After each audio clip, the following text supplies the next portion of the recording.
Tammy Kitzmiller is the mother of a 9th grade student who would be read the 1-minute statement at Dover High School. She called the ACLU to see what could be done.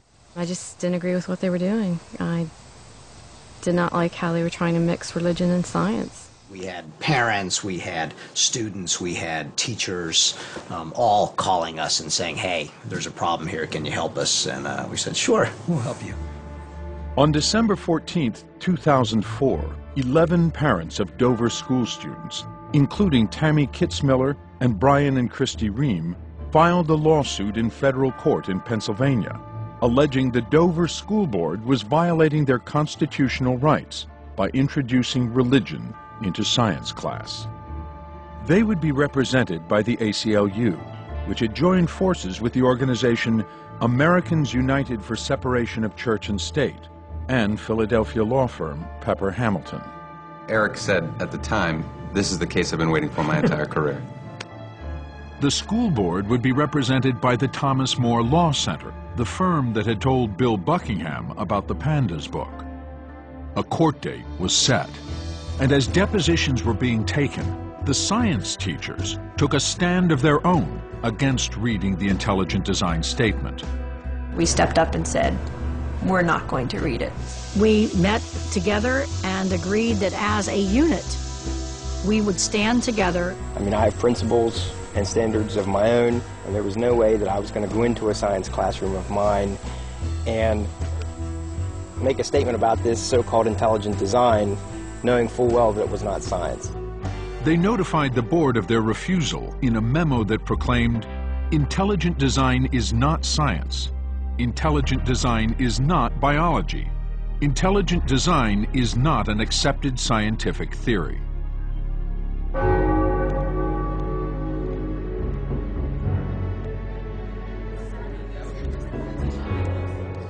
With the teachers refusing to read the 1-minute statement, Dover's assistant superintendent walked into 9th grade biology class on January 18, 2005, and read, "The Pennsylvania academic standards require students to learn about Darwin's theory of evolution and eventually to take a standardized test of which evolution is a part. Because Darwin's theory is a theory, it continues to be tested as new evidence is discovered. The theory is not a fact. Gaps in the theory exist for which there is no evidence. A theory is..."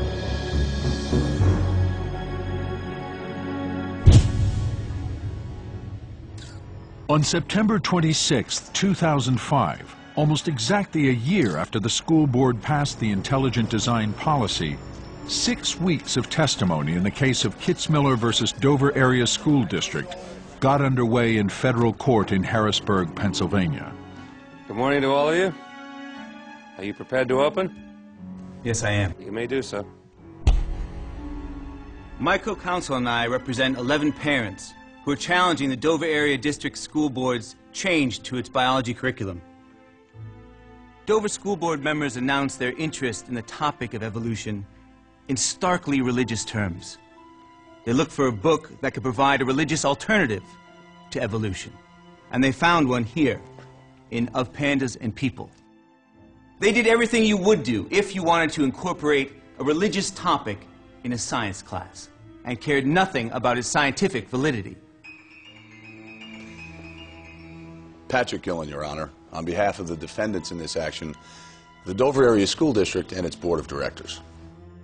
The board believed that intelligent design was not creationism. They knew what that was, the book of Genesis.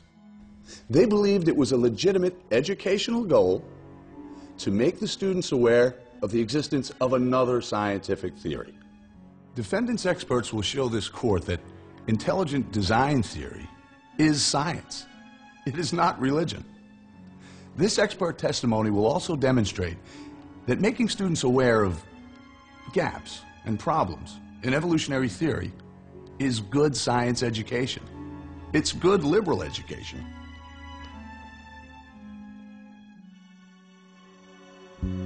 By the time the trial started, challenges to the teaching of evolution had cropped up in dozens of other states, and intelligent design was attracting some heavy hitters. Rick Santorum then Pennsylvania senator, had commended the school district for its intelligent design policy. And President Bush had thrown his support behind intelligent design, saying both sides ought to be properly taught so people can understand what the debate is about. Now, the eyes of the nation were on Dover, the latest battleground in the war on evolution.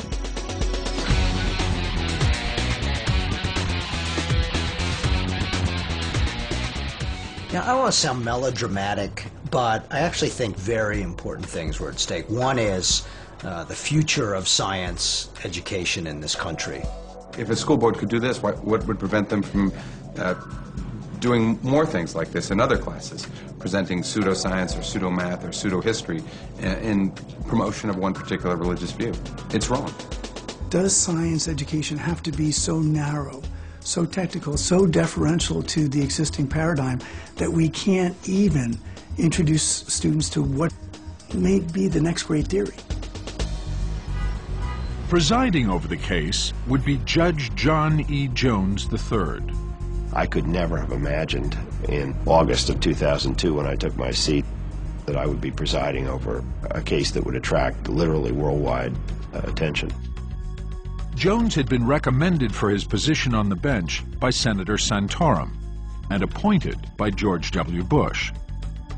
Before becoming a judge, Jones was head of Pennsylvania's Liquor Control Board, where he banned the sale of Bad Frog beer because it showed a cartoon frog making an offensive gesture. Initially, you find out you've got a judge that's been appointed by President Bush who has come out himself in favor of intelligent design. That makes you a little nervous. Members of the defense, however, were optimistic about their chances in Jones's courtroom. What the Dover School Board had done, they weren't requiring that intelligent design be taught, and they weren't removing evolution from the classroom. So it seemed to me this was pretty modest, and so I did think it had a pretty good chance, if it was presented properly, of being accepted. We didn't have to show that, one theory was better than the other, merely that it was a credible theory and that the students would gain something by understanding the controversy surrounding the theory of evolution and the origin of species. The parents who opposed intelligent design, or plaintiffs, had launched the lawsuit, so the burden of proof was on them.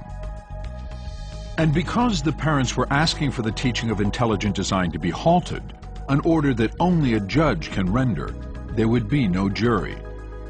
Instead, the jury box was packed with reporters and writers from around the globe, including one with a surprising connection to the case. I think of myself as being a sort of living disproof of evolution, because my great-great-grandfather was Charles Darwin, who was obviously, wrote one of the most important books of the last 2,000 years, and I'm a screenwriter. This is not evolution, in the right direction. To win, the plaintiff's lawyers would have to show the judge that the Dover School Board's one-minute statement promoted religion or that board members had religious motivation. In addition, both sides asked the judge to rule on a fundamental question. Is intelligent design science or not? In order to show that intelligent design is not science, we had to talk about, well, what is science? For help, the plaintiffs turned to researcher Nick Motzke and his colleagues at an organization called the National Center for Science Education, which tracks challenges to evolution in public schools. The last time any lawyer took biology was probably in 9th grade, and I spent months and months on email at meetings explaining science, explaining evolution to the lawyers. To make their case before a judge who had no particular scientific training, the lawyers for the parents assembled a team of expert witnesses.